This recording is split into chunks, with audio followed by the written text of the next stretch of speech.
I'm Dr. Adrienne Mulligan from Camp Verde Veterinary Clinic, and I'm going to talk to you today about gastrointestinal problems in dogs on behalf of ExpertVillage.com.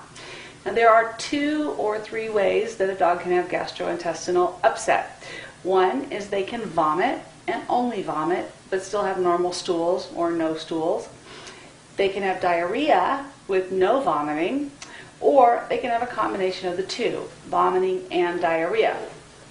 If your dog has only diarrhea, this is usually a self-limiting problem. They've eaten something they shouldn't. It will usually clear itself up in a short amount of time, and it's usually not life-threatening.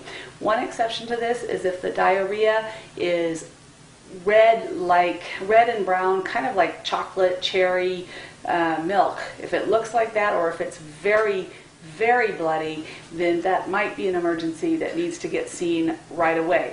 Now, if there's just a little bit of blood, that can just be colitis from stress, and so don't get too excited if it's just red blood.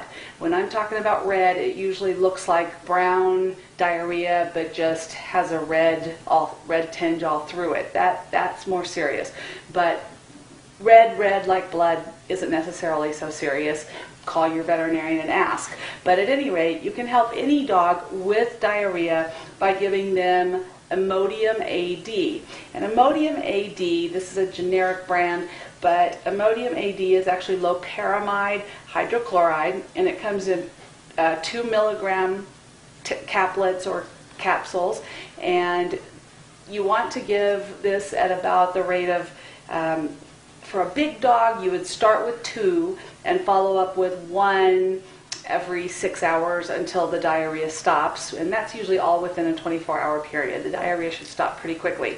If it's a small dog, you want to start with 1 and then go to a half. So these come in little blue tablets over the counter that you can buy, so you can break it down into much smaller doses. But little dogs get very small amounts. You can also use things like kaopectate and Pepto-Bismol, and both of those will help with diarrhea as well. Now, with vomiting, you're not going to be able to give these things because they're probably not going to keep them down. So with a dog with both vomiting and diarrhea, the best thing to do is get to your vet as soon as possible. But in the meantime, do not feed your dog. Give them about 12 to 24 hours rest. They can have water, but no food for 12 to 24 hours. And then if for any reason a veterinarian is not available and they seem to be feeling better, you can boil rice for them, boil rice and hamburger, pour off the fat, and feed them small meals of very bland food. So those are the kind of keys if your dog is going through a gastrointestinal upset that is self-limiting. But if it's not clearing up or your dog is looking much sicker, this is really a job for the veterinarian, and you should take your dog to the vet as soon as possible.